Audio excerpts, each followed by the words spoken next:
Welcome back to Warrior Wednesday. I only learned to do this about 5 seconds ago, guys. I think it's brilliant. It works really well. I know what you're thinking. How do I get hair like Tim's? And how do I get such an awesome beard? And you're absolutely right. But look, guys, today what I've had to do is fluff it up a little bit because I've got Jamie coming on. His beard is on point, fam.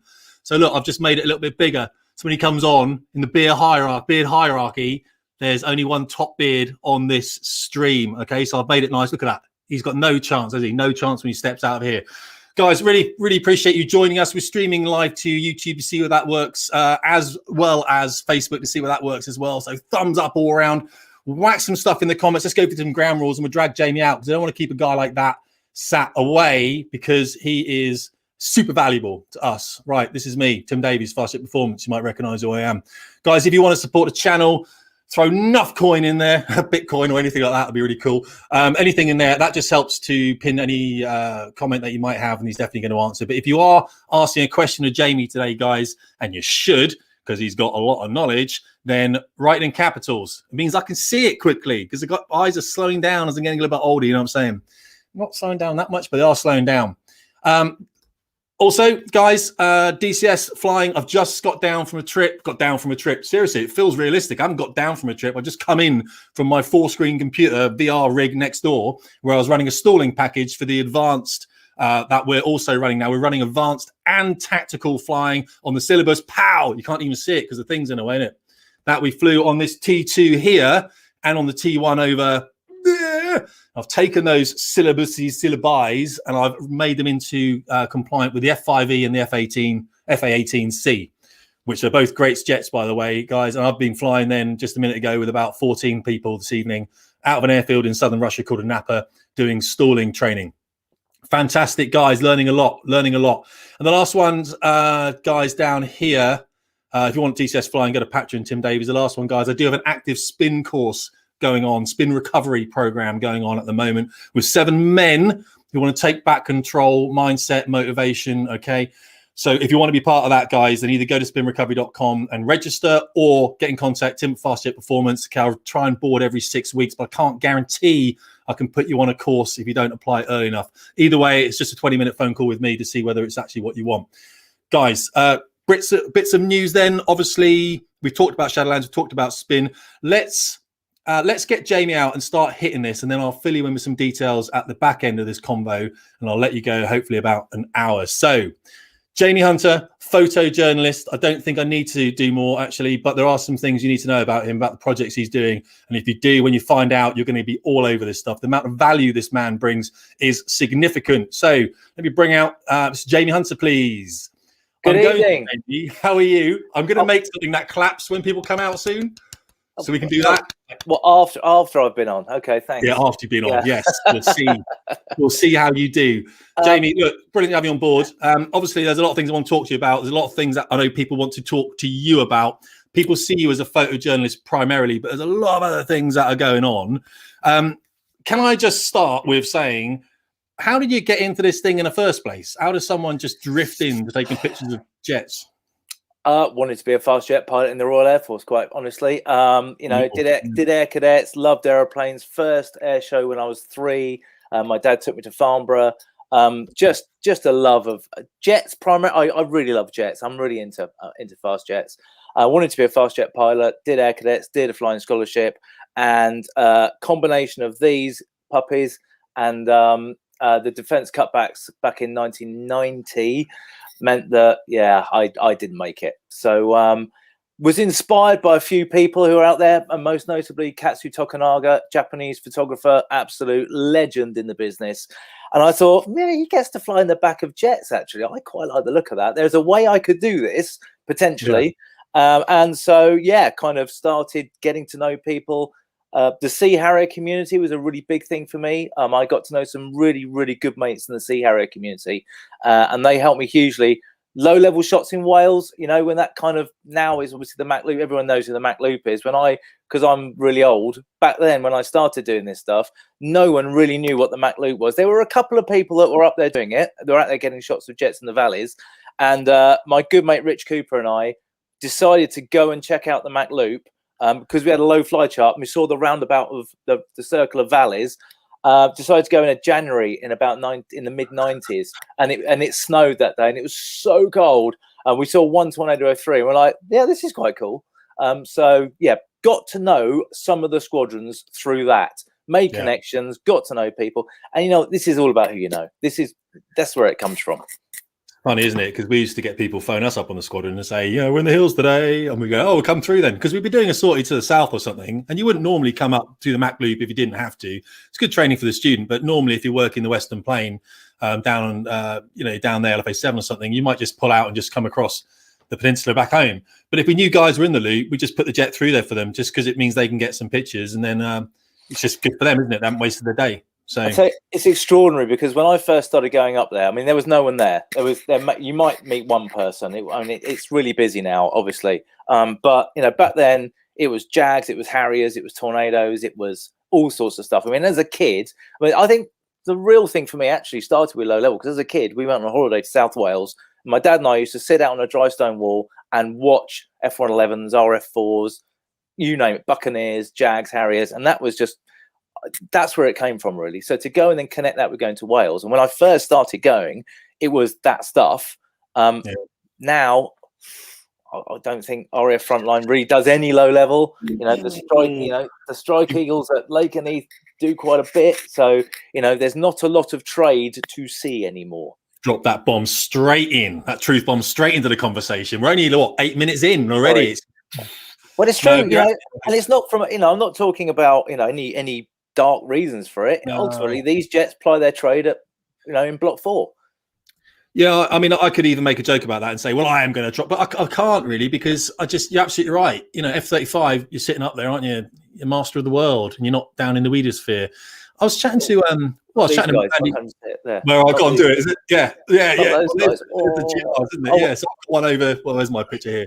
I mean, I was lucky. I say I was lucky. I flew this thing through valleys at Scotland on MVGs at night, Fleur, TFR, all that kind of stuff. I mean, you don't get to do that. When you meet American pilots sometimes, and you're always asking about their jet, like the F-16, what's it like? And they say, well, we're kind of low on fuel, but actually it's really cool. We used to get asked for this one. It's like, what's it like being at low level on goggles? You're like, yeah, it's great. Yeah.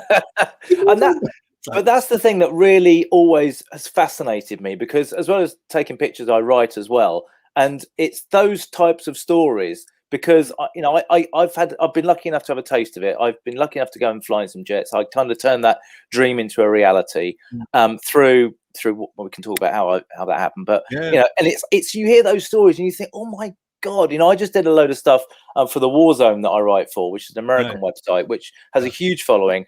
And I did a piece on Night 1 Granby, GR1, low level over one of the Iraqi airfields. And doing that, I'm so in awe of the people. We did it, and that's the beauty, in a way, of the Zoom era that we're in.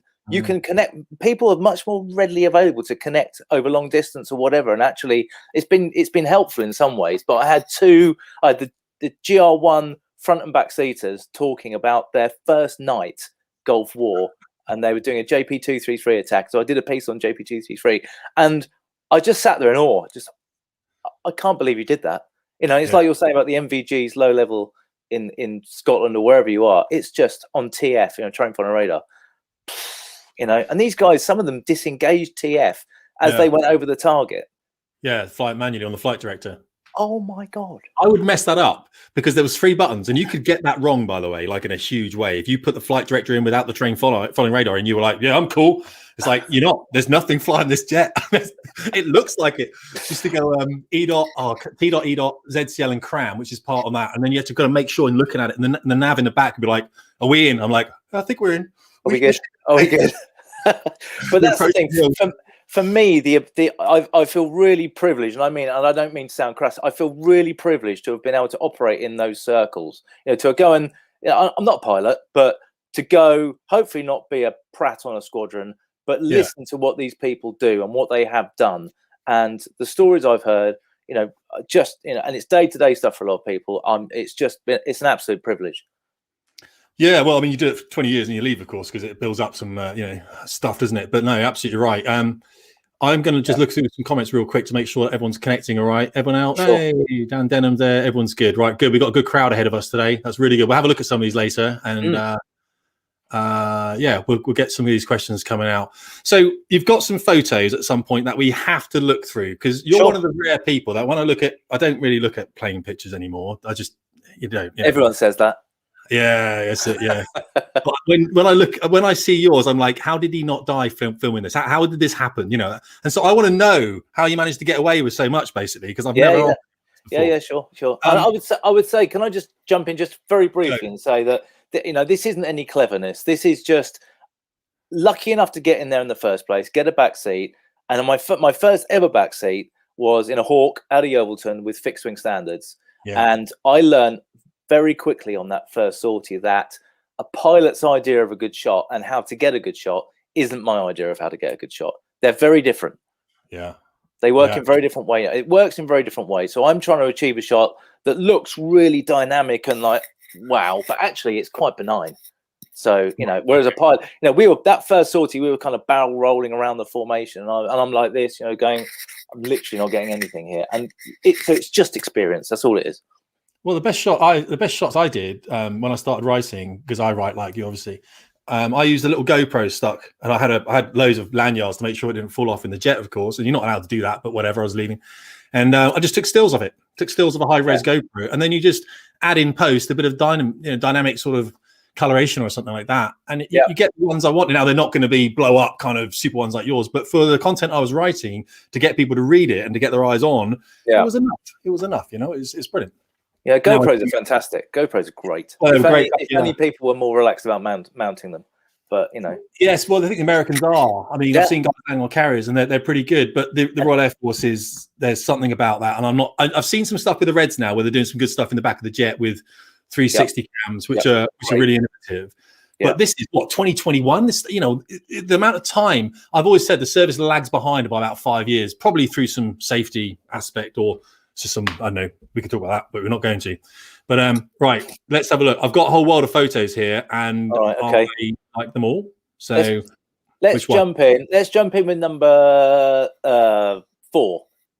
Right, because what I've got to do here is I've got to open the picture.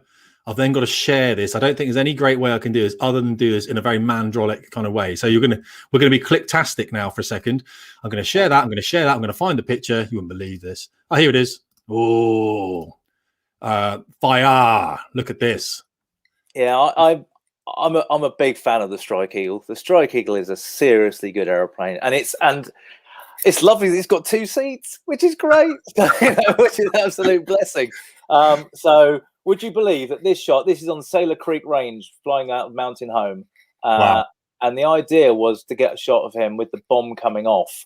Unfortunately, I don't know if it's because I was in the back and I was a bit larger then or something, but he accelerated away from us at literally a rate of knots.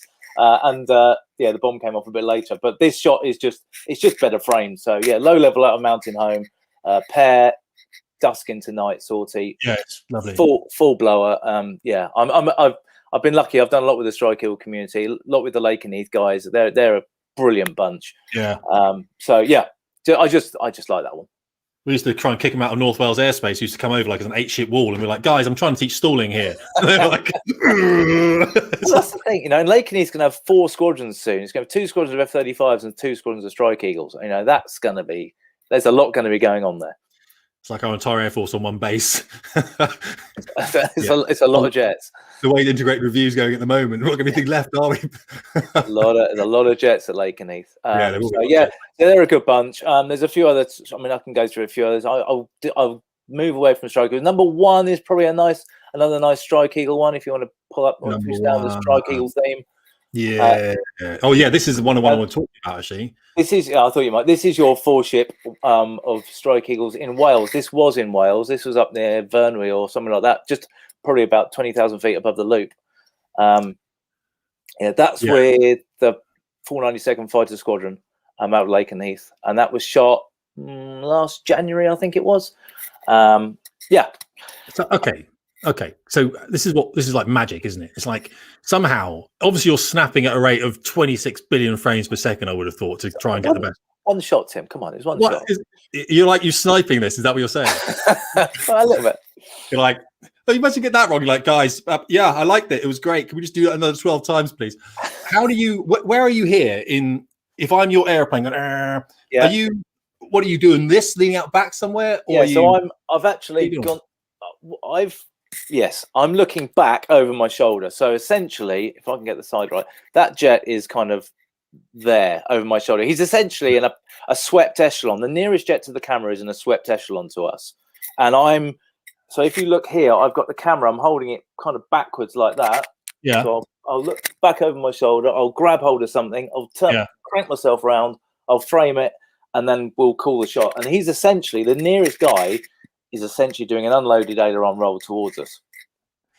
Yeah, that's pretty simple for him. An unloaded aileron roll. There's not much pulling it at all. He's just going to roll like that. No pull. Because I don't want him to go through our jet wash. He's got a bit of nose tail on us, and he's going to roll and just let the nose drop.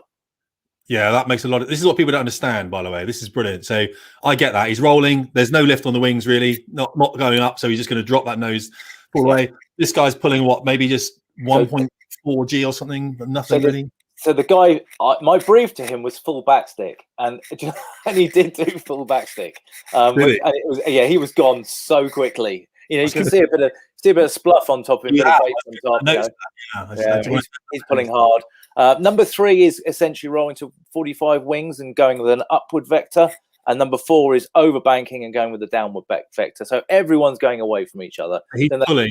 They're both pulling. Yeah, they're both pulling. Because that's an incredible shot, isn't it? You must really annoy people, like other photographers. They must, when you put something out on the internet. I hope so, in a nice way. I just, I've always wanted people to look at it and go, "How on earth did he get that?" Yeah. And I think the 4-ship break was something that, I mean, don't get me wrong, Katsu has, he's doing this kind of stuff years ago, and we all learn from other people all the way along here. I think I kind of brought it to the 4-ship. There was some 3-ship stuff. I kind of took it up to a 4-ship. I've got a couple of other ways of doing a 4-ship break, but this is kind of you need to get them all pretty close together. So I'm looking back over my shoulder. They essentially come in echelon, and then I whip them into position. And different aircraft break in different ways as well. So I go back over my archive and look at how something broke and how they roll and that sort of thing. That's how that works. In fact, there's a similar one. Number 17, if you go to number 17, similar shot, slightly more swept with 4 different types. Right, this is my 7 pressing of the buttons to get to 1 picture job again. Yeah. I do apologize, guys. Here we go. Right, okay, so what's going on here then? So this was during Atlantic Trident exercise out of Langley Air Force Base, and it had French Rafales, US Air Force F-35s, F-22s, and 1 squadron with Typhoons. And I was in a T-38, and I was lucky enough to go and do the photo sortie for the exercise. Okay. And one of the things that is an interesting thing to say about, I mean, we can go back to the early days. When I first started, you'd often get a dedicated photo sortie. So you could kind of plan the whole thing. You go, we're going to do this first, and we'll do that first, and then we're going to do that. Increasingly, when resources are tight, etc., people want to do it as part of an op mission. So this actually was as part of an operational mission. They were going to go off and do their vulnerability period, their mission, after we did this. So I got a portion at the front end of the sortie, and luckily enough, a T-38 has absolutely nah fuel in it. So we as soon as we're airborne, we're kind of bingo. And so you have to you rattle through a few shots really quickly. So I plan the whole thing. I mean, we're not just going up and going. The whole thing is scripted out, planned. I'll brief it as well, and to make sure it runs on rails and everyone knows what they're doing before you step.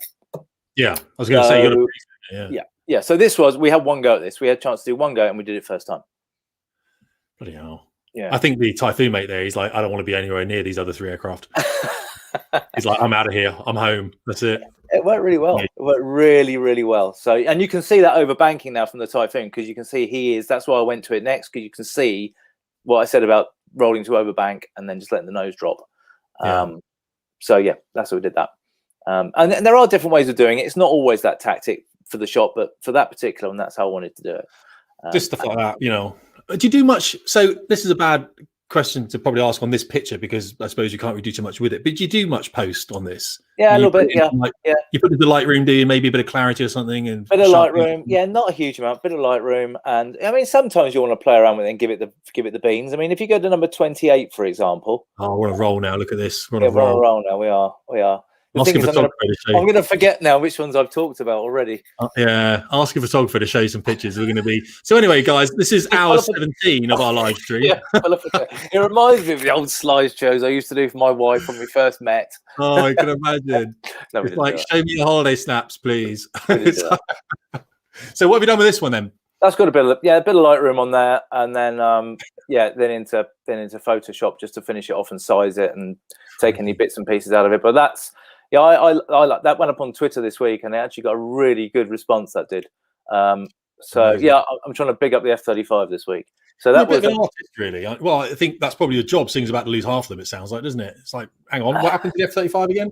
You know, is the Air Force still going to fly F-35? Is it going to be Navy? Are we going to mix again and pretend that we still got this dual capability? It's crazy. I mean, I don't know. That's a Marine Corps one anyway. So you know, that was out of Yuma. I shot that out of the back of an Osprey V-22. Okay.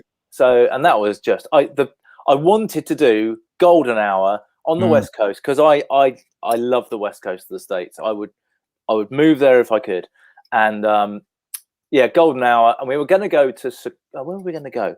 We were going to go to Sedona, but the weather was rubbish. Would you believe? Right. I have this really weird knack of I go to places that are always gin clear in a million, and they go, it's never like this. And yeah, thanks very much for that. You know, the weather's always rubbish, and they go, this is never like this. So yeah, but anyway, so the weather was rubbish in Sedona. We did it. We were sitting. I was out in the car park at Yuma, going, God, where are we going to go? What are we going to do? And I saw this big sort of massive rock in the distance.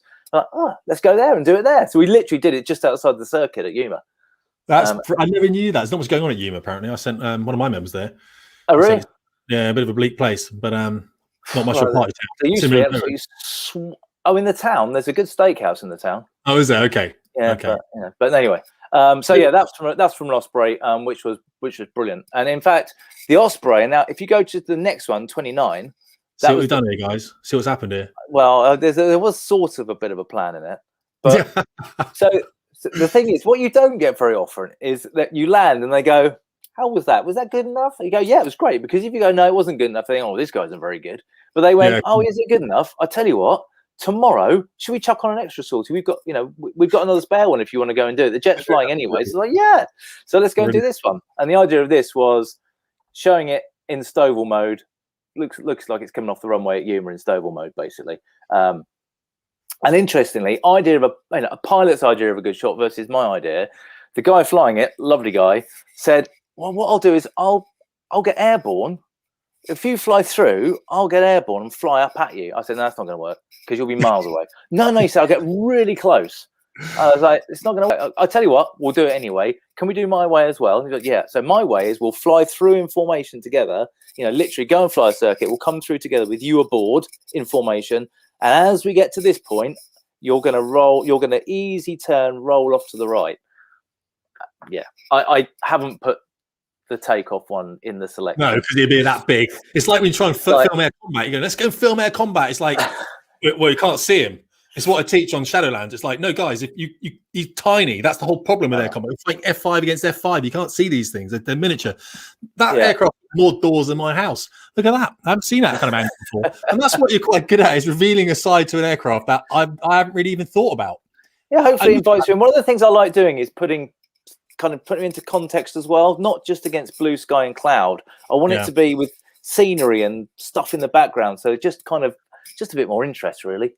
I was going to say, you're a bit of an artist. That last one with the dark F-35, the USMC F-35 against the dark rocks with the light on the west coast.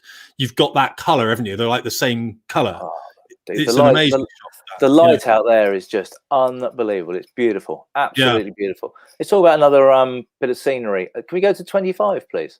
Yeah, of course you can. I'm on a roll now. Well, I'm all over this. I'm click heavy. And the thing is, you don't need to have the aeroplane absolutely smack bang massive in the frame either, which is what I kind of want to get across with this one, because this wasn't planned. This was just on the way back. We've been bombed at Cape Wrath, and this is on the way back to Lossie. I mean, It's just Yes. glorious. That is really nice. Absolutely glorious. Can you just? We were probably in wide whatever, just transiting back, and because we went to go and get a shot of a Paveway 4 coming off. It was the first in service drop of a Paveway 4. All right. And so kind of like got video and stills of one drop, because there was supposed to be 2 jets dropping. One jet broke, so I was thinking they want video and stills of this. Can I do it at the same time? And I said, yeah, I probably can actually. So I actually did video and stills, held the video camera and the stills camera at the same time. So relieved, you're kind of coming off target and going back, and then you're like, whoa, look at that, it's amazing. So yeah, I mean, look at those sand dunes. That's great. Yeah, I mean, I flew out of Lossie for about 4 years. It's very rare that you get that. Well, then again, you do get some beautiful days. To be fair, it's a bit of a different climate, isn't it, out there? But west coast of Scotland can be quite brutal. To be fair, but yeah, that was good. I mean, you can see the polar bears running around down there as well. It's amazing. I like that. I must admit, though, you do look at Typhoon now, don't you? And you compare it to other aircraft, and you think, can we do something like paint scheme, make it a bit prettier or something? I don't know. That's amazing. I think. For the photographer, I mean, and that's a really good point actually, because a lot of jets don't change; they don't look any different. So there's a Raptor shot here somewhere, or an F-35 shot. They look exactly the same as they did 10 years ago. They haven't changed at all. I don't think there is a Raptor shot actually, but number 18 that'll do. F-35 18, yes, okay. Please. Yes, okay. I mean. Those jets are never going to change. There's no colour on them. There's no paint on them. So actually, that jet having 1 squadron markings on it is a blessing for a photographer. Yeah, it's a good point. Actually, I hadn't thought about that. Don't change at all. That jet, the F-35s, the F-15s, yeah, they got a tail code and some colour on the fin tips. But when I was at Valley once, we had an F-22 guy come around. Those guys are clever. Those F-22 guys and girls they're they're there kind of, and then above them slightly as astronauts. You know what I mean? These are very clever people. And I think it was the base commander that came to Valley just to have a look at the training system. And I was chatting to him in a room before the boss came in, and I said, "Oh, the F-22, it's amazing." And he's like, "Well, I've stopped flying it now." I said, "Why is that?" He goes, "Right, I was on this sortie." He got really into it. There's me and another pilot. He goes, "Right, so I'm on this sortie, right? Check it." And all these people are quite young, okay, and they're quite switched on. And he goes, "I'm cold on the F-22, and we're running into this merge, and then we're doing targeting, and I end up." They're telling me to target this dude. I end up targeting a guy behind me. And then when I landed, I went, I can't do this anymore. The brain had just gone. He's like, I'm just going to go and be base commander and let these people fly this jet. You're targeting people behind you. You're like, no, I'm done. That's it. I can't do it. Everybody you talk to, without question, always just say how amazing that aeroplane is. That is a serious aeroplane. Maintenance heavy, everything else, but colossally expensive. The US Air Force ultimately didn't buy enough of them, and because it's just amazing aeroplane. Yeah, it's an airspace domination machine, isn't it? It just kicks everybody's behind every time. It's a mini war in itself, isn't it? And actually, it's a really interesting point with the F-22, because obviously, there's talk with the US Air Force has been talking about its fighter fleet a lot in the last couple of weeks, and they're talking about this NGAD, next generation air dominance. How can you get better than a Raptor? How do you improve on that airframe? You're too expensive. And you know it. F-35, too expensive, you know it. The funny thing is, I saw this thing the other day, actually, because we talked politics before, pre this, and if we did what we were talking about, I would get into trouble most certainly anyway, and I know that, which is why I don't do it. But we're talking now about going back to more low-cost variants, the next F-16, and there was a bit of a joke about, back in the day, we're saying, look, the F-16 is not great enough, we need something like an F-35, and now we're saying, now we've got the F-35, we're saying, well, the F-35 is not good enough, we need F-16, and it's just going to go every 40 years doing the same thing, isn't it? Yeah, I think you're right. I think the F-35 ultimately started out. I mean, everyone had a brilliant experience with the F-16. They'd all had a great time. Everyone's like, well, this is just great. And you give you a stealthy version of that, brilliant. But it was essentially going way back. It was the common, affordable, lightweight fighter. But everyone lumps in lots and lots more capabilities that they want on stuff. And this thing grows and grows and grows and becomes a beast that maybe you didn't set out for it to be. I don't know, but F-35 is clearly massively capable. I mean, don't get me wrong; it's clearly hugely capable. Yeah. How capable are the numbers that we're buying? That's the thing now. You've got how many you can deploy. I remember when the Jags went and Typhoons came in. I had a conversation with somebody, and they were like, "Oh yeah, but it can do the job of 6 Jags." Yeah, but it can't be in 6 places at once. No, it can't. And unlike the Jag, it doesn't need the curve of the earth to get airborne with, does it? Love the Jag. Available for Paul here. Paul, hello. So I've done a few books. I did. Well, this is irrelevant. I'm just going to go through a bit of history. That was the RAF 90th anniversary book, the official 90th anniversary book for the RAF. Didn't do the centenary one, so obviously didn't do it very well. I did there's a Reds book that I've done, which I'm very proud of doing, which was Good. Right, yeah, I love doing that. So I've done a few of those. I've done I did a Sea Harrier book.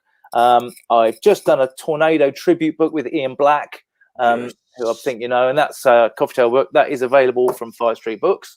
And I haven't got a copy of it here actually because it's in the garage. However, I am going to do a coffee table book of my complete works, is what I am planning to do, and it is on my list for this year. And I would like it to be the backstory behind all the shoots, you know, talking about the little anecdotes, what happened, what didn't quite work, what was great, and how we did it, how it all came about. Like, you know, if you could go to number 6 for me, please, that would be a great one to talk about. Yeah. Because there's a whole bunch of these things. I think it's going to be quite useful for me to do, because there's a lot of stuff that I can't really believe that I actually did it. This is great. It just feels like, really? Did I do that? Now, that was back in 2003 out of Holloman Air Force Base. We had actually 2 117s. The other one was just out for that shot with the F4 and the T-38. The F4s were based at the time. They were the German training unit at the time. And I was in a T-38. And I was just like, I'll never forget. I wish I'd put it in the sequence. So with this, you know, 117s, I love the F-117. I'm a big fan of the 117. Anything that's secret and we're not supposed to know about, I love all that sort of stuff. And I remember, you know, we had to taxi from a different part of the airfield. The T-38s were away from the canyon where the F-117s were. And so we're taxiing out in a cool way. You know, the great thing about the T-38 is you can have your canopy open, you can do it yourself and close it yourself, which is great. Yeah, nice. So we're taxiing along, you know, arms out, you know, elbows on the canopy sills, taxiing out. And I was listening. There was a load of radio chatter going on because basically I sort of found out that they double booked the range space that we were supposed to be in, and the whole thing was about to go horribly wrong. And I was like, "You are kidding me! You are joking!" And I was flying with the squadron commander of the Iron Knights, which was the F-117 squadron. And he's talking, going, "No, we're doing this, we're doing that." And I'm sitting there going, "Oh my God," I'm head down, going, "Oh Christ." Anyway, we got to the EOR, end of runway, which is where they park and arm before they go and fly. And I'm sitting there and I put my head up and I looked around. I went, "Oh." And there were 2 F-117s sitting next to me. And the guy flying the lead one was like, "All right." And just gave me a thumbs up from the 117 cockpit. I was like, "You are kidding me. I'm about to go and fly out of Holloman with F-117s." They sorted the range airspace. But, you know, it hits you. And that's a point I wanted to just mention as well about, I used to get really excited about doing photo shoots like this. But so many things can go wrong, you know, airspace, weather, maintenance. Don't know. There's you know, whatever. There's loads of things that can go wrong. And actually, the point of getting excited now, I think, is actually when you come down and you've done it and it's in the can and you've delivered and it's done. So anyway, yeah, that makes a lot of sense. I don't know how that Phantom is keeping formation with that. With the Nighthawky thing, it's not supposed to be able to see them, are they? It's not really there. Just 2 aircraft in that shot. What an aeroplane, though. I mean, what an amazing aeroplane. It really is. People that want to throw money at you, by the way, if you were to do a book, here's Callum saying, if you put the photo on one side of the page, I like this as well. So you turn the page over, you've got the photo on the left, and on the right-hand side, you've got the story behind it. Like you're talking now, making it rain. Obviously, I've got a 5% cut on this because you're on my show. Fair enough. Yeah, fine. Yeah, okay, we go. But there are some things, you know. There's another number 16. I'm going on the theme of I can't believe I did this. Number 16 is a good one to bring up.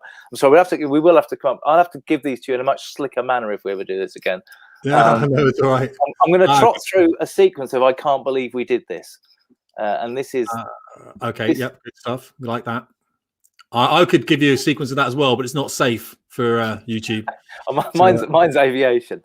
This, you know, so I the Luftwaffe 2013 retiring their F4s. Who gets a call? Me. I'm like, you really?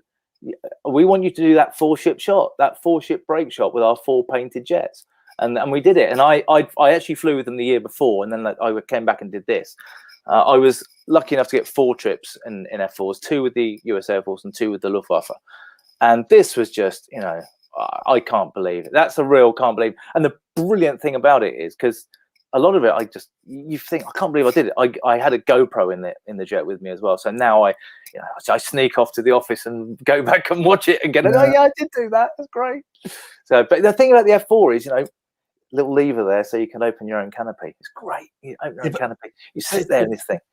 There's no space. Look at the rear cockpit. How are you doing with your camera there? You're like, right, I've got it. Like, I'm there using a phone or something to take pictures with, No, actually, there is space. I mean, realistically, look at that. That is a bubble canopy. You look at it, it kind of is a bubble canopy. And so forward here, there's nothing. It's all crap. There's all stuff there. But there backwards, I mean, the sill's about here, and there's actually, I've got a video that I don't know where it is, but people can see it, of me checking the back of the camera as I'm going inverted. And actually, there's plenty of room around you in the F4. What I won't ever forget, and I'll come on to a Typhoon shot in a minute, just as a comparison. I won't ever forget that. So two of these jets are live armed. So they launched the QRA jets. They have live armed. Yeah. They have live armed QRA jets we kind of all came together to do this thing. We did the photos, but they were doing their QRA mission. Anyway, we poked off on our own. I was in an F4 as well. We poked off with a guy. My pilot was a guy called Alex Burke, who's an absolutely lovely guy. And he said, "Oh, do you want to fly it? We're on Bremen radar. Do you want to fly it?" I was like, "Yes, right." Put the camera down, put my stuff down. Yeah. And I had the stick of this massive anvil of an aeroplane, and I couldn't hold speed, altitude, anything. Overrated. I was just don't worry about so bad. I was like, this thing is so difficult to fly. Then you compare it with something like a Typhoon, which I've been lucky enough to fly in as well a few times. And actually, the Typhoon is so easy to fly in comparison. And I'm bringing limited piloting skills to this and knowledge overall. Such an easy jet to fly. I mean, it's designed that way, though. Complicated to operate, easy to fly. That's why I use, by the way, the F-18 and the F-5 in the Shadowlands DCS server, because the F-5 is a really hard jet to fly, but it hasn't got really systems on it, really. You know what I mean? The F-18, simple to fly, but you get into the systems and you can overload yourself very quickly. This is my favorite airplane, actually, the Phantom. I wanted to fly Phantom. It got decommissioned before we got a chance, obviously. But I love the way it's got so many bits and design features on the aircraft, the anhedral tailplane, polyhedral wing. Everything about it was incredible, and I'm a big, huge fan. Spey engines, obviously, and it's just we flew with. The Germans aren't the J79s, but they are Spey engines. Of course, obviously missed out on Spey. We flew with guys on TLP, and they used to come and bounce as they landed, as they taxied in. All the pilots would bounce the Phantom like this. It was so gangster coming past the Tornadoes. Of course, we can do it. We tapped our nose leg. We're like, yeah, all right, guys, you're great. Let's go and drink some Leffe Blonde, shall we? If you could go to pick 9, please, Tim, I'd be grateful. Yeah, you can chat with Mark whilst I go and find pick 9 then. Here we go. It's probably slaggy. Mark's on what? Okay. Always, it's like being in a coal scuttle. It's just always got the back of the derogatory summer, isn't it? He does this. I've never been in a coal scuttle, but that's, you are lucky. So this shot is this is one of the QF4s when the US Air Force at the end of the F4's time in service. Yeah. Converted a bunch to drones, QF4s, and they could fly them manned or unmanned. Unmanned, obviously, for live missile shots, manned for test and for doing some of the profiles when they weren't going to fire. And these were two of their heritage jets that they did. This was 2005, I think this was. So flying out of Tyndall on the Florida Panhandle. The beaches, what a place. And I remember I was in an F4 as well, and we're taxiing back in. It's when the FTU, the formal training unit for the F-15, was still at Tyndall, and we're taxiing in, and there was like an 8 ship of F-15s going out, and I'm in the back seat of this F4, canopy open. We're taxiing in, and there's all these F-15 dudes giving all this, all this stuff as they're coming in, and the square British guys in the back seat, and I'm like, hello, yes. good afternoon. I should have gone much more, Yeah. Anyway, this is my enjoyment. I'm enjoying it. This is British way of enjoying it. I literally can't believe I'm here doing this. This is just crazy. It's probably a bit like Valley, isn't it? I would have thought that beach probably very similar to Valley without the 40-knot rolling mist, I guess. I'd rather be at Valley, to be honest with you. You know what I mean? I remember actually on that trip, I flew at Eglin as well on that trip, and I was on the beach down in Destin, and I remember nobody was in the sea. And one afternoon, I'd flown at Eglin, and I was on the beach, and I was like, why is no one in the sea? I thought, I'm going to go for a swim. This is lovely. And then later on that day, I was in a bar chatting, and they were going, oh, yeah, there's been a huge storm up the coast, and it's pushed all the sharks down into this pit of sea. So no one's swimming. Okay, that'll explain it. Yeah, I wouldn't go to the sea either. Anyway, I wouldn't have done that if I were you. Can we just have a quick look at 12, please? Because this is, while we're on the subject of amazing things. Have you noticed on the back of the jet here, it says Team Target? I like that. Yeah, yeah. I like that. It's got shark's teeth. Lads, my jet's they put skins on my airplanes in Shadowlands, and we all have shark's teeth in there. So you can't beat shark's teeth. No, you need shark's teeth. Sorry. No, we tried to put them on the Grob 120 TP. Grob, when we brought the aircraft in, the prefect, but the Air Force said it was too aggressive for flying training. I'm not joking. that's why Green has put shark's mouths on his airplanes. Yes, I love those. I used to fly those little things, actually. I need to go and see that guy at some point. Right, here we go. Just going back to the F4, I mean, some of the people on that squadron, they were Vietnam vets in that squadron who, some of the guys, the ground instructional guys, and just unbelievable guys to talk to. So, again, what a privilege to go and do that. This was a massive, massive privilege to do this. This was, there was a grand plan in the last few days of the Harriers. And obviously, they flew a 16 ship. There was Gary Waterfall was very, very kind to me in as much as letting me be involved for the photos and do the 16 ship practice. And I don't know if anyone can remember, but the weather was dreadful. It snowed like mad just before this whole Harrier farewell in 2010, which caused massive problems for making the whole thing coming together. And there was fog and there was dreadful weather. Anyway, it was coming down to the day. The countdown was on. And this was the Monday. They were supposed to do the 16 ship practice. And I've been talking about trying to shoot the 4 special painted jets, which is what you see here. And on the Monday, the weather didn't clear. They were like, oh, we're not going to do the 16 ship. And Gary Waterfall came over to me and said, have you got that 4 ship plan? I'm like, yeah.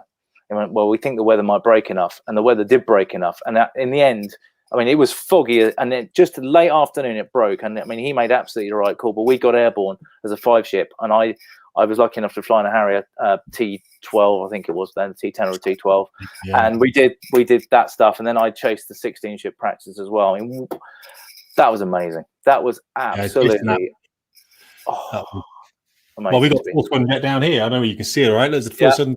So obviously we stole the tail off 4, got all their artwork and stuff like that. I mean, it's a fantastic squadron, it really was. You've got the flight commander from 4 in the office next to me. He's now, so you probably know him. Richie Hillard, you think he went. Okay, remember the name. Yeah, I remember the name. Could we go to and then 13? I'm going to go 13 and 14 if I may, please, because 13's a really. I mean, it's how we started off. We were talking about at the start here, and 13 means a hell of a lot to me because it was lads. Apart from the 7 squadron, apart from that, we'll let it go. He's got a dam in it. Fine, have it.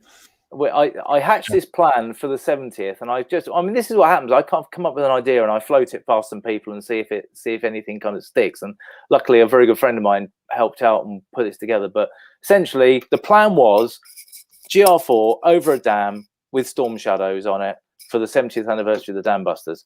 Unfortunately, we couldn't get the storm shadows, and funnily enough, the day we were going to do it, the weather was rubbish in down at the dams, down in the Peak District. So we were like literally poring over the maps, going, "Well, there must be a dam somewhere." That's Glascarnock, which is about 10 minutes away from Lossy. And to be in a pair of GR4s, call sign Gibson, 617 Squadron, low level around the locks and then around the valleys and everything, and then to get that shot over a dam was just amazing, absolutely amazing. I would have been firing like at 40 frames per second for the last half hour just to make sure I kind of caught that one. And you're probably flying there, just sort of flying the jet yourself, and you're like, "Give me a second, click." I'll fly back. No worries, I've got this. We're okay. That's the Ian Black's skills of piloting and taking pictures. I've got video of this as well. And I'm literally over my shoulder the whole way going click, click. You can see my finger doing literally shutter releases. Like that's it. I've got it. It was. We went down the valley in 67 wing, and it was the boss at the time, who was Wing Commander Dave Arthurton, and he flew it. He was welded to our wing all the way down there, and what I wanted to do is not just go over it straight and level, because I wanted to add a bit of dynamism to the shot. So actually we just threw in a gentle turn as we came to it, which then effectively puts the jet right over my line of shooting down, perfect over the dam. As I say, 67 wing, not going, we don't want to go particularly fast.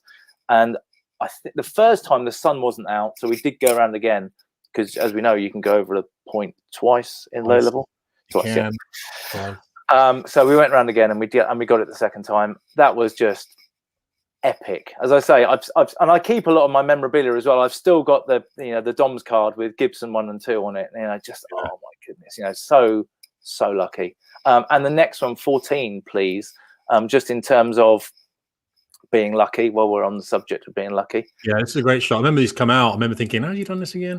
But yeah, this is lovely. I don't know how you managed to frame this so well. Just moving around and getting on having a long drag, essentially a long drag, so we can get the 7 in, then get synchro in as well. I'm flying in Red 10 with Mike Ling, and this was after an in-season practice. So it was at Scampton. They were doing a midweek practice, and then we had 5 or 10 minutes at the end of it. We climbed up and we did that. I've been super lucky to have flown with the Reds since 2005. I haven't flown with them for a couple of years now, but I used to go out to Cyprus for Springhawk and fly for 2 weeks, fly 3 times a day, and that was a really good grounding for me in terms of learning what to do, knowing how to conduct myself in the cockpit. And we haven't really talked about that, but actually, I don't see myself as a massively skilled photographer.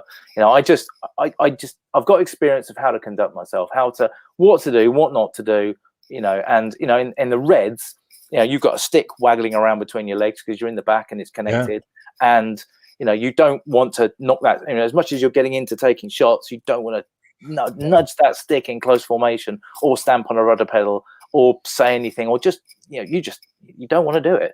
So I learned a hell of a lot from doing that. In fact, the first time I ever flew with the Reds was when Steve Underwood was Red 10, and he took me off for one and sort of really gave it the beans and pulled some G and did stuff that you would expect in the formation, and wanted to see how I reacted, really. And that was in the days of film as well. So kind of one roll of film in, that's it. You go and get what you get. So yeah, learned a heck of a lot. Then was lucky enough. Yeah, he went, yeah, I think you're all right. And I went and flew. Then you kind of, as a photographer, flew with the boss, who was Dickie Pat at the time, and then you kind of work your way back down the formation to then flying in synchro.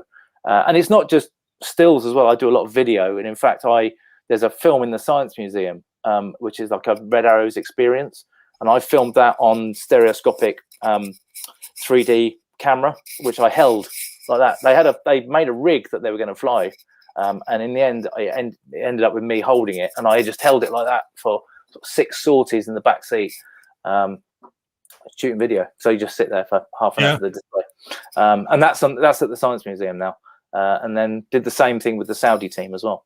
So great experiences, all learning. It's all about the experience and learning this stuff, and just. Well, you weren't in the service as a photographer. Ben here's whacked out a question, and Ben, I can't keep scrolling up to see a question above, buddy. That's why I say write in capitals, mate, because then I can just quickly see them. Question in capitals. He's asked, did you work as a photographer at the Royal Air Force, or did you just get lucky as a civvy one? I mean, got lucky as a civvy. Yeah, I wasn't, but lucky. I did. I've always had a good working relationship when I've been doing stuff. When there's RAF photographers there, I've always gone out of my way to say, well, let's talk about, try and spread some of the experience and how I do it, and let's try and just show people. And in fact, I've done, when I was at Lossy last to do a shoot, we had the FOT section were in looking at my brief, how I put the brief together. They sat in on the brief. They came to the debrief. I think I realised that the RF photographers are there as well, and I tried to make sure I played the game correctly. Yeah, I think that's the key. It's not easy to be able to do that to fit. And Mikey Ling's a good guy to fly with, actually, lad. You know what I mean? He's the guy that will grab you, show you around, make you feel comfortable, and then get you in the jet and let you know what. I flew with the Reds as well. I jumped in the back seat. You'll get a chance. Everyone gets a chance to go over there and have a look. And they're good people. They really are. And it's amazing. And you really do feel like you're flying with a red suited superhero. You really do. You go there and you think, I've never felt safer than flying with the Reds. You know, I mean, some of the, you know, if we want to talk about moments of feeling unsafe, I mean, some of the I've done some stuff with sort of GA flying, and it's just with, you know, you go, you haven't done formation before. We can't. This was, I mean, I'm talking years ago, but you know, you just, I felt uncomfortable. Whereas with the military, I always just feel so comfortable. Yeah. I have heard that before, actually. It's, you know, it isn't easy, especially with the jet now. That's as old as it is. When you look at, I mean, obviously the Reds are a team in themselves, but I see why 736 and 100 Squadron have just been withdrawn as a T1. I don't know how you can stomach that platform, but now all you've got flying a T1 is this. So you've got a lot of jets for this, but you've just got 9 red airplanes flying around. It is the perfect jet for the Reds. I mean, that's the thing. The T1 is the absolutely perfect jet for the Reds. Yeah, it really is. And the T2 isn't. I mean, the T2, they had a look at. We've got a combat flap issue. We've only got 28 of them. You can't like print some more just to give to a team. No. Just keep that jet flying with the Reds. I mean, I know Aeroless. I'm moving from Aeroless. I've got to talk about that at the end. But Aeroless are looking for a modular variant, and that will obviously go into a flying training system and loyal wingmen and remote carriers and all sorts of stuff. That's out there, and that could then filter into something like display work as well, alongside maybe aggressor work. Because at the moment, we don't have any T1s in the aggressor as they get brought out. We don't have T1. What Tranche 1 Typhoon as well is being taken out. So I guess in effect, we have what aggressor capability do we have in the UK now? Yeah, don't know about that. It's going to be very interesting to see what happens. But yeah, should we have a quick look at number 37? Yeah, Dave asked about a G suit in the back of the Reds. You don't have a G suit in the back when you fly the Reds, Dave, because the G suit when it inflates can actually impinge on the stick. So rear seaters, if you fly with the Reds, you don't have a G suit. You just got to. In the format, they changed that though. They did change that to internal G suits on the Reds. Well, did you wear? Okay, when did I fly with them then? Okay, so that's what they do now, is it? They did. Well, I haven't flown with them for a couple of years. They changed it to wearing internal G suits. And then when you're with Red 10, you wear external now. But yeah, I don't know what it is now. But yeah, they changed to internal, so you didn't foul the stick. But yeah. Fair enough. Right, okay, let's have a look. What do you want now? Which picture? Oh, sorry. 37, please. 37 on a roll. 37. It's my favourite one. I don't even know what it is. Here we go. I just thought I'd better bring it up to date with some recent stuff. Oh, that is amazing. I could just sit here and go, that's amazing. That's an amazing picture, guys. I never put it up. I like this one. This is probably my favorite one now. So here we go. Boom. There it is. That was the back end of last year, out of when we could travel. Thanks. Where that was out of Linköping with Saab with their new Gripen E. So that's one of this is the new Gripen. This is the one they're in flight test at the moment. We love Gripen. We love Gripen. Do you know, super clever aeroplane and not well understood. Not well enough understood, actually. Right. You know, the EW system in that and the avionics in that are basically what everyone else is trying to achieve at the moment. Yeah. Especially in the States, you know, this is what they're after. And this is why, you know, look at the Boeing T7 trainer, you know, the US Air Force's new trainer. Saab was there for a reason, but why not a fan? Come on, why not a fan? Well, it comes down to whether you need a supersonic trainer, and I believe you don't for a start. And I think it was a bit of a general's vanity project. But you don't get me wrong, what they've done with it, it's a fantastic aircraft, not the cheapest thing in the world. And flying training, especially in the Royal Air Force, as we know, is getting heavily synthetic now because it has to be because it's all too expensive. But then you roll a T7 out. But I think they're using the T7 or looking to use a T7 in an aggressor role. And when you start thinking about it in that way, then it kind of makes more sense. You know what I mean? They're going to use it across the board, I think, and a surrogate on the front line as well. They're talking about. That's right. So they're talking about surrogate, they're talking about aggressor, but I think it's pretty cheap. I think the T7's, I think it beat the opposition on price. Yeah, but wasn't it? It did on price, but then they hadn't included the through life. Is this the right? So we do this sometimes, don't we? We say actually the aircraft is really cheap, and then but actually the through life stuff is where you make the money on the back end. I think where my understanding is where Boeing will make the money is when they get the follow-on orders, when they start doing the aggressor, when they do the light attack, when they do the surrogate stuff. But my understanding is that aeroplane was built to the actual spec, and it was cheaper than the competition. That's quite impressive for a clean sheet. Because I remember being in St. Louis when they went, oh, well, they're going to do a clean sheet design here. And everyone was like, what? You're going to do a clean sheet design? You're going to beat the T50 and the M346, which is basically off the shelf. You're going to do a brand new aeroplane and beat it on cost. I mean, yeah, pretty amazing. Well, we could sit here and talk all day about T50. I tried to buy some of those actually by phoning the company up. There's a way you can buy them, but I can't say what it is on here. And also, I tried to buy some of these when they had the aggressive variant. That wasn't really aggressive variant, but it was, you know, what they were sort of putting at the time. And I think I told people before in this, you literally phone Saab up. Hello, can I buy some airplanes for? Yeah, so I'll put you. You do, and then we ended up with a friend of ours, didn't we? Who picked up the phone. Yeah. And I'm like, Nick, is that Nick? Oh yeah, Nick. Oh, it's Tim. Nick. It's like, how many do you want, Tim? About 7 or 8, maybe. I don't know. Brilliant. But this is the Gripen E, which is their kind of the step up. It's got more fuel. It's got more hard points. It's got a one-piece glass cockpit, helmet mounted. I mean, it's got all the bells and whistles. It's got an IRST. It's got all the stuff that you want, essentially. Yeah. And I think it's just operating in a different. I don't think it's in a vastly different price point, but it's certainly in the lower level of the price points, and that's what a lot of people are looking at. I would say to people to have a look. If you don't really know much about this, guys, go and look up Gripen E and CD variant, of course. Don't get me wrong, but have a look at those too. When I spoke to Saab about this, they said, look, what we're not getting is people returning their earlier variants of Gripen that we can update and then give them to you. No. People are holding on to them. That's how good an aircraft it is. And we did have a guy on.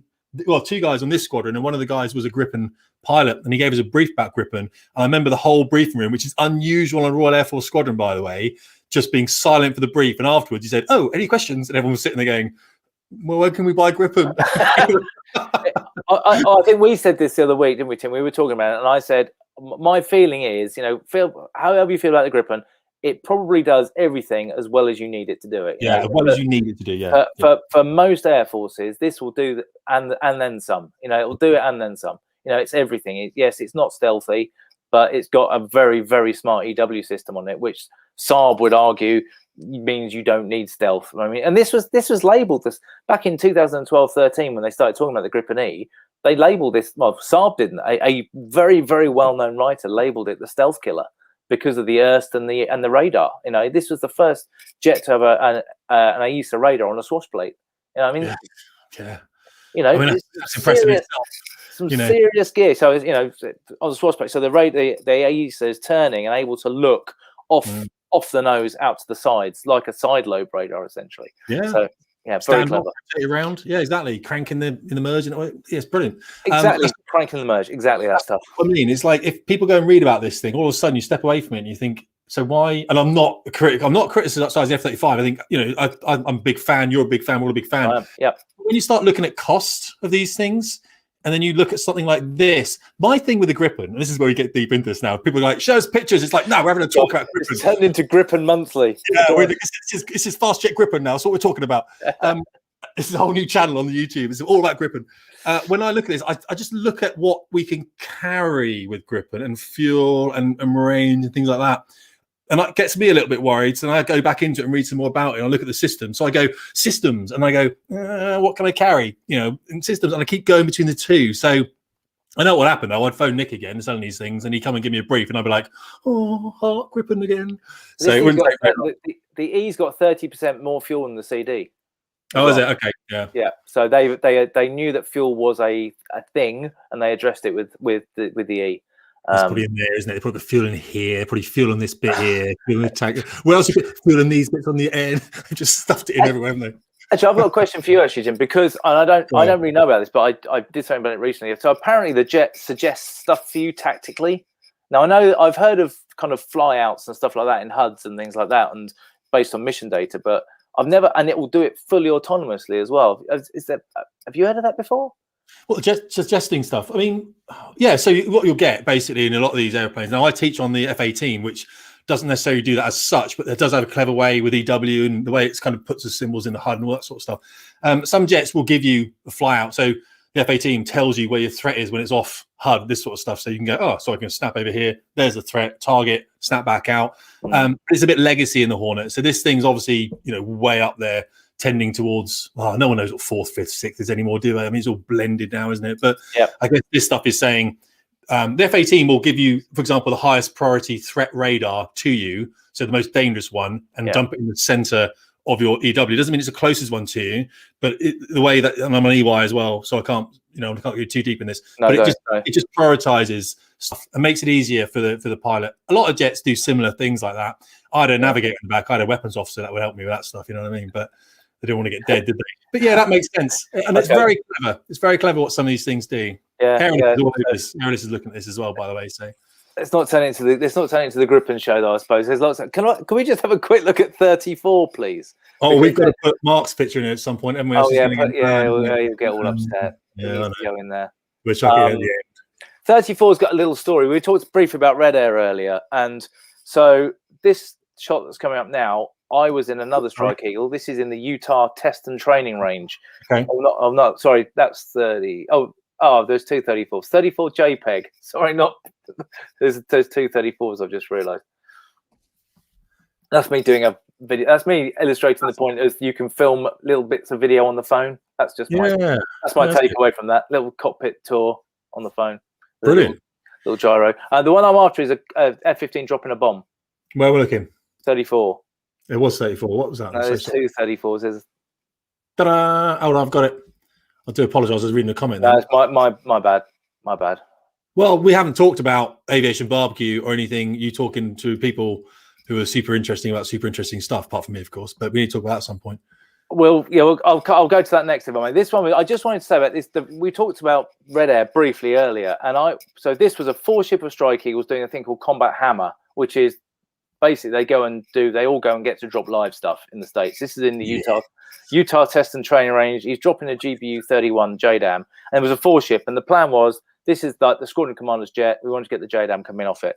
So so on Combat Hammer they do a bit of a scenario in the range, and we were the Red Air.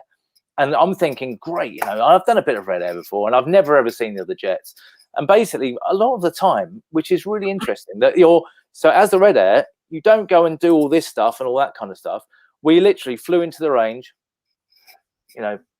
Psycho 3-1, turn around, you're dead, kill out. Oh, okay, we turn around. And that was it. We literally went in just like that and just did a really benign 30-degree turn and went back again and reset. And then we went back in again and we were killed out. And that's how much, you're getting a jet to go and do that. That's it's a fascinating thing, I think, because contract Red Air and all that kind of stuff. There's a whole chat about that. Anyway, so these guys killed us, and then we were going to be cleared in to go and get this guy dropping his bomb. And I'd sorted out an angle that he was going to drop, so the sun was on him, etc., etc. Because of course he was going to go the wrong way for me as a photographer. Pilots don't have the same idea as I do about a photo. Brilliant. So anyway, so we're over here on outside the range, just kind of holding on the tanker, and this 4-ship of Strike Eagles are flying the opposite direction. And he's going, yeah, we're not being cleared in yet. I go, is he on this bomb run? They're just about to turn on their bomb run now. Okay, but we're, they're dots in the distance, and we're over here, and I'm thinking, the wing commander, I know he wants this shot of this jet with the bomb coming off. And then they're turning. Are we cleared in yet? No, we're not cleared in yet. They're turning again, and they're sort of back behind us now. And we were waiting to be cleared. And he's turning onto his bomb run. He's on his head. You blah blah whatever. You're cleared in. Bang! Literally screamed in. Cameras. No, the cameras aren't flying everywhere because I'm ready for that. But we came screaming. We were supersonic. We came screaming around the corner. And you can't plan everything. And I remember we're coming up behind this jet like that, and we've come around the corner and we're coming in. And I took a shot about there just as a record in case the weapon came off. And from there to being there alongside him, and I said, when's he dropping? And he went, now. And it came off. And I looked back on the exif data at the shot, and it was 17 seconds from coming around that corner to being alongside him to the weapon coming off and getting that shot. And then we literally just came off and went home. That was it. But yeah, so you can't always plan it. How's your bomb recognition going then? That's a GBU-31 JDAM. I was going to say it was a 31. I was going to say it was my thing. We were dropping these the other day out of Hornet on my Shadowland server. What V is it? What version? Well, if it's the 2,000 pounder with the penetration head, it's the V3B. Oh yeah, you got me on the B. I was going to go V3, but yeah, I think V3, yeah, would be. You got there's letters. I didn't even know American bombs. Okay, we had normal bombs. You clearly do. Well, not really. I'm learning them now on the Shadowland server. I'm actually teaching people American bombs. I'm like, and this is the GBU-31. It's a quick look up on the internet. But we never, we didn't do American bombs, did we? We did Payway 3-4, 2-3-4, 1,000-pound retards, 3-4, that kind of. Yeah. Anyway, right. You stole my bomb recognition thing there. I'm not going to forget that. Oh, sorry. I thought you were asking me. That was my. Yeah, no, I was just surprised you got it. I'm like, how's he got that? Right, fine. I'm using a video game. Right, now, should we put Mark's up? Where's Mark? Here we go. Scenery. Did you take scenery. them? Yeah. Right. These are. I'm sure these are little baby jets I used to fly in the Navy when I went through elementary flying training. So it could be in my logbook. Actually, I could look these up. T-67 Firefly, something. Yeah, T-67. Yeah, there were. I think they probably are the same ones. To be fair, still knocking about. It's good to see. I love the Isle of Wight. I've got a real thing about the Isle of Wight. It's fantastic. Great for family holidays. Great for pictures. The Needles on a nice day, wonderful. So this was out of Goodwood. Yeah. So that was. How do you get this then? So are you looking out back here? I can't even remember what I was flying. I was flying in a Robin or something like that. In fact, I was flying with a Robin and Greeners. Can you say the guy I flew with was a legend? I didn't realize. This guy came out and he said, "Oh, you're going to fly with him," and we got chatting. He said, "Oh, I remember when I flew Canberra PR9s," and I was like, "What? Hang on a second." Then he started going all this different stuff. He'd flown. This guy had flown everything, and it was one of those sorties where I just didn't really want to take pictures. I just wanted to talk to him because he was brilliant. Greeners, can you remind us who it was, please? That was great. Jude's great. We like Jude. Obviously, she wants to buy everything you've ever done because she does that. She's great. Where do people go and buy stuff? Is it on your aviacom.com? It's not, is it? Aviacom.co.uk is my website. You can get my email address through there, or you can get it another way. And I don't have a print ordering thing at the moment. To be honest, it's quite a lot of hassle for doing it. But if people email me, I can do them, and I do them piecemeal. But I don't kind of offer it as a service really. But yeah, if you email me, I will absolutely sort it out. Not a problem, and I can go through whatever people are after. It's all there. I've got, if it's fast jets, if it's UK, US, chances are I have got it. I'm just looking for inspiration from anything else. Is there anything else you want to jump onto? Do you want to talk about? I think I've misgendered Jude. Oh, sorry. Oh no. I don't think we do. That's a thing now, isn't it? We can misgender people. Am I expecting a pylon now? Because that wasn't intentional. Please tell me you made that thing. I made that one. I do apologize for that. That's obviously very bad of me. So that's something. Okay, we'll leave the comments. You're very welcome. Everyone's Graham very welcome. Turner. That was Graham Turner, pilot, apparently. Amazing. He was awesome. Right, I think I'm pretty much through photos. I think we are now. Let's have a look. I'm just trying to think. F3s. We don't need F3s, whatever. All right, F15s, number 21. I love number 21. Okay. Oh yeah, this is pretty cool. So hang on, I'll just shut this one down here. I've got to work out. There isn't a quick way of just sharing something here. You've got like 76 different presses of buttons to get something. Well, it's impressive. Yeah, it's easy.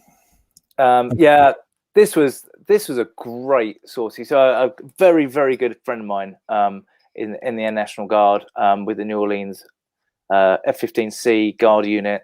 We arranged to go and fly with a 4-ship. I was in an F-15D, and we did some 4-ship stuff, and then went over and met some F-35s from Eglin to do some pairs work with them, and then rejoined the New Orleans jets, and then went and flew over downtown New Orleans and did the shots over there. If anyone hasn't been to New Orleans, by the way, and I know it's difficult at the moment, well, it's impossible at the moment, what I thought New Orleans was the most awesome place I'd ever been. I love New Orleans. Anyway, I didn't go in with huge expectations, but loved New Orleans. The food, especially, incredible. I would love to do it, yeah. So we flew. We did a 4-ship. Then we went over and played. I'd driven to Eglin to brief them, and so we then met up with these 2 F-35s, did some shots with them, and then finished off the. But the idea behind this shot is a 4-ship kind of committing. How would you describe this? Yeah, you are. You're committing. Yeah. Yeah. 4-ship commit. Yeah, that's the idea. 4-ship wall of Eagles committing in on a target, going for it. What are they committing against? A U-2 or something? I mean, they should be up there anyway, shouldn't they? Like, well, we're committing now against the ISIS space thing. Space Force. Space Force. That's what they're committing against. Yeah, committing against Space Force. So, like, if that was me, I'd be like, "You guys, I don't want to tell you, but we have messed this up from the outset. We should be stuck in block 4." I think the idea was just saying we're pretty high anyway, and the Eagle can still go. Yeah, well, fair enough. Yeah, it can. They can't do one roll, haven't they? F-15C. There's no ground roll for these guys. They're pure air to air, aren't they? They are pure air to air. Yes, that's a big airplane for one person as well. Yes, yeah. So it's just, and again, easy jet to fly. So the guys, I mean, we came back and I flew the brake. I came up initials, flew the brake, 5G brake, downwind, and turned front. I was like, do you want to land it? Yeah, okay, you better land it. Yeah. I would land. I've got camera gear here. I just wouldn't. I can't. I've got too many things I'm trying to hold here. Yeah. Please land for me. You take the pictures. No, how about you land the airplane? Okay. Can we maybe round up pictures with number 10, please? The funny formation toss that. Number 10, to go back to where we started talking about Sea Harriers. Yeah, like that. The Yeovilton days with the Sea Harriers were, for me, still got great mates from that time. As I did a book about the Sea Harrier farewell. Don't particularly like this scheme, if I'm honest with you, but the Sea Harrier community was just fantastic, and they could do some stuff with that jet. In fact, I'm writing a feature at the moment about the clever tactics they used to have. They used to beat up Hornets and stuff like that quite regularly. Well, F3 as well used to be. I remember being in a debrief where a Sea Harrier mate, well, he didn't stand up. Someone else stood up and said, that F3 crew there are dead. This guy just shot them out. And people were like, what are you talking about? And they did. And the things that he'd done with it, the way they used the AMRAAM on here and stuff was pretty spectacular. I think they had one of the best AMRAAM radar integrations going, didn't they, at the time? At the time. Absolutely incredible. And some of the tactics they came out with, I remember like flying close formation and then kind of rolling it, going down into the notch and coming in low and stuff like that. So your res cell, and then you're like, because and that works. Again, I did that against an F3 once, running against an F3. We were about 20,000 feet. We turned the Tornado, the GR, right into the beam, the Doppler notch, all the way. I mean, that jet's accelerating down towards the sea like you wouldn't believe. And then we basically came out the bottom about 500 feet and went straight underneath them. By the time they turned around, because they were still looking from the radar, we were running back to the coast and they were still out at sea. I just did a piece about the A10 as well, about A10 BFM, about F-16 trying to get in and do hog popping is what they call it. The F-16 guys call it. So the A10s are getting in their wagon wheel and they're trying to lure them into a turning fight and then gun them. A10, you wouldn't go near it. No.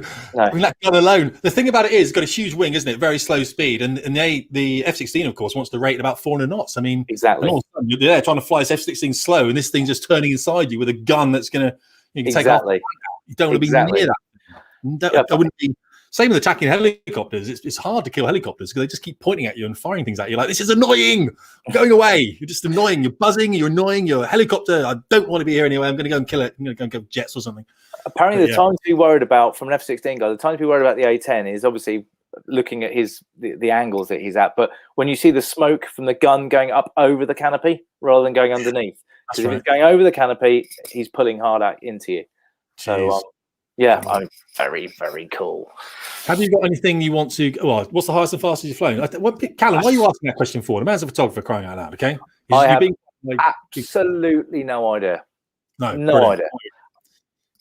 Right, but Dave says, have you got? Is there something? I mean, is there like an aircraft out? You're like, I haven't really filmed and shouldn't have done much of that. Is there anything I want to do? We've got to square away for there with a shoot anyway. So as soon as those jets start rolling off, we get you up there and you can take pictures of those little things. Yeah, lovely. Thank you very much. There is some stuff out there I want to shoot. There's not really jets, just particular squadrons or particular things. Maybe there's going to be some aggressor F-35s coming up soon in the US Air Force. So they sound pretty cool. And there's still some stuff to do. There's the stuff we don't know about that's out there. That'll be amazing. That'll be absolutely fantastic. The US Air Force, clever, funky stuff, but we'll never know about that. So that's not exactly. There's some stuff. There's some things I'd like to. UK F-35, actually, one of the things. I've got a really cunning plan for British F-35s. I think if we can do that, that'll be. Yeah, I'm working on some plans at the moment. Hopefully, we'll see if that happens. But there's. Do you know what? I'm still super enthusiastic. I still love this stuff. The day I lose interest is the day I stop doing it. But I mean, there's loads of stuff I still want to do. Well, there is obviously we've got Aviation Barbecue, something that you're doing at the moment, which you've got 9-10 episodes of that, I think, building a bit of a following. Just working on 10 at the moment. Okay. The way you do that with your videography and everything is actually something that people don't realize you do also, which is really good. And the way you have a conversation with people and you can sit there and, I get a lot from that. So guys, Aviation Barbecue, if you want to go and listen to some chat which is really good. Jamie and some lads chatting some stuff and coming out with some things is brilliant. And what other projects you're looking forward in the future then? Well, if you go to number 41, you can see you can kind of see my set for the aviation barbecue. If that works, yeah. just to give it a bit of context, and I'll just explain a little bit about it. I mean, this started in lockdown. My plan was basically I applied a lot of really, really hard thinking to this because I like aviation and I like barbecues. So, and I was just like, what can we do here? And I came up with the aviation barbecue. And the idea is you basically go and you have a beer and you cook some food and you sit around and you have a chat. That's the plan. Then COVID rolls along and you can't go and do that. So I've done it via Zoom from my my barbecue shack that I built at home, not for the aviation, but I built this anyway. I was like, oh, we could do it out there. So I've done it via Zoom. The next episode is in edit now. My good mate Rich Cooper is helping me on the edits, and so we roll in some nice footage, some interesting chat, hopefully, some of the stills, some of the video, and kind of brings it to life a bit. So yeah, I'm working on some other kind of media stuff at the moment. So I'm writing a lot. I'm doing a lot of writing. No, I haven't ever been given access to Russian variants, but I haven't really tried, if I'm honest. That's a good question. Yeah, not really tried. Makes me feel a bit nervous, if I'm honest. Makes me a little bit nervous. So no, I haven't. So yeah, some new media projects I'm working on at the moment, which are in works, and I don't really feel I can break cover on it. I'd like to break cover on it. I'd love to come back and talk to you about it, but we're working on some stuff at the moment. Lots of industry stuff. So I was massively into the magazine world. I'm now moving into the industry world, so doing a lot more for the likes of Saab and people like that, doing their marketing stuff, and actually some non-aviation stuff as well. So just in the defense world, but other stuff. So a lot more film and edit work, drone stuff as well. We're doing a whole bunch of filming stuff. So now that it's really interesting because it's been kind of plan, and now it's right, here we go, loads. So everything's kicking off now, all these different projects. So yeah, I've got some good RAF stuff coming up. I've got some good stuff, as I say, in the States as well. Desperately need to get to the States. And I've got a grand plan for an amazing episode of the Aviation Barbecue, which I can't wait if we can do that. Well, you can drag me over there, obviously, with my massive beard, isn't it? Yeah, we're all going. We're all going. That's what you do need, actually. If you need to get like different people, you need to get a bunch of people in there at the same time. Yeah. So you can sort of have a random camera in different places and just have these random conversations going on, as opposed to maybe it's 1v1. It'll be like that opening episode of the Grand Tour they did when everyone's rushing towards that big sort of flaming stage or whatever. That's what we're going to do, but in aviation. And we'll bring some meat along. Like I've got the sausages, and I've got the dinosaur, that kind of stuff. Smoke. Well, that's the thing. It's a lot. It's low and slow. It's barbecue. It's brisket. It's all that kind of stuff. It's smoking it. It's all that sort of thing. Great. Oh, we need that, don't we? We need to get out of this thing and just cook up some meat again. And yes, please. Get people back together. That's what we need to do. In fact, I've got a huge 5 kilo USDA brisket ready to go once we can get 6 people together. So that'd be amazing. Yeah, 24 hours. Call a brother up. Call a brother. Right. He's staring at the phone. He hasn't called. He has never called me. He's eating the brisket. He's eating it. Hang on, I'll just make a note not to post any pictures. Hang on, don't post. Yeah, don't do that because I'll be straight on that phone. Right, you're going to come on my show again. What's going on? Outrageous. Look, it's been brilliant to have you. That's an hour 20 of quality value. Sorry, I've rambled on. I apologize. No, it's brilliant. No, don't. It's brilliant. I love it. It's easy for me because I just kind of sit here and go, oh, another picture. Brilliant. It's really cool. You know what I mean? You just talk yourself through it, which is excellent for me, isn't it? Because I haven't got to do anything. I feel really bad. But look, you've got loads and loads of likes, loads of people watching. I think we had about 130 people watching at one point. It was some quality comments that have come in. Gone through quite a lot of them, guys. I don't know. I don't know whether Mark. He's like, we don't have to invite Mark, do we? No. I think I probably do actually. I think I own one. I tend to probably. Really? I think I probably own one. I need to represent Shadowlands in the barbecue drinking contest. Yeah, definitely. We got the spelling right now, Mark. There we go. We've got the spelling right. Yeah, that's okay. That's good. Yeah, all right. Yeah, maybe. We would do that, whatever. Well, look, it's great to have you. I'm going to chuck you down the green room. Going to talk about owning the rest of the week then for the Warrior fam out there. And then don't go because when I finish and we do the dancing, and I want to see you dancing there because everyone's going to have a dance off at the end of this to the little man in the aeroplane. And then I'll just quickly chat to you again and then I'll let you go. Thanks for having me. No, it's been brilliant. Thank you. I really appreciate it. Right, we have removed Jamie. And that's not me, is it? So let's change that then. Who am I then? And that's not it, is it? Tim Davies, Fast Performance. Guys, that was awesome. That's the kind of quality content we need. You know what I mean? If there's someone out there you think, actually, that'd be really good for Tim's show, this person could come on, you know, we'd really like to see him on here, give them a call. Twitter them up, tell them to get in contact, or I get in contact with them, bring in some quality people. Obviously, we talk about aviation, we talk about doing the right thing, having integrity, and obviously working pretty hard towards making our better lives for ourselves. With that in mind, you know what happens? It's Thursday, Friday tomorrow, and bosses, they just look for people that's still powering that week out. So if you do have a job, I know a lot of you out there have lost your jobs, all right, because you write to me, and fair play, write to me if you are losing your job. You know, don't get all miserable about it, all right? Just come and have a chat or something like that, all right? Chat to your buddies. Then power through that Thursday, Wednesday. Make sure you're the person in the workplace that's being looked at by the boss, all right? Slack off on a Monday. No one's looking at you on a Monday, you know what I mean? You can just have a longer weekend. If you are still going into the workplace, though, make sure you are present. Make sure you're on those calls. With that in mind, by the way, I am stepping away from airless. I did say that. I will do one of these about why. Primarily, though, I've got a lot of projects on right now, and we're not in a phase of airless where I can really add the tangible value that I feel is necessary coming in. So we're going to get these aircraft built, and then when we start looking at training again, they're probably going to drag me back in, kicking and screaming, making it rain with enough cash, and then maybe I'll do some work with them in the future. However, I've got other things going on. If you are interested, by the way, in learning to fly these big airplanes, guys, then come along to Patreon Tim Davies. It is a paid thing, because if you don't pay for it, you don't value it. And the sortie we did this evening was incredibly taxing, not just for me, but the other guys participating in it. So it doesn't cost much. It's like £10 a month or 40 quid a month if you want to learn. But, you know, we're getting quite full now, to be fair, guys. And if you're a man, okay, and obviously mindset, motivation, and group accountability is the key for the spin recovery program. I've got a full course right now. I will start another one in about 6 weeks. It is about men looking out for other men and driving them forward and holding them accountable for what they say they are going to do. Okay, it's a very powerful course. I wrote it after spending enough money coming out of the military when I was a little bit mixed up. All right, rightly so. Get yourself squared away. If you want to do that, spinrecovery.com, or just Tim at Fast Jet Performance, and we'll just chat it out for 20 minutes on a Zoom call. Guys, really appreciate your time.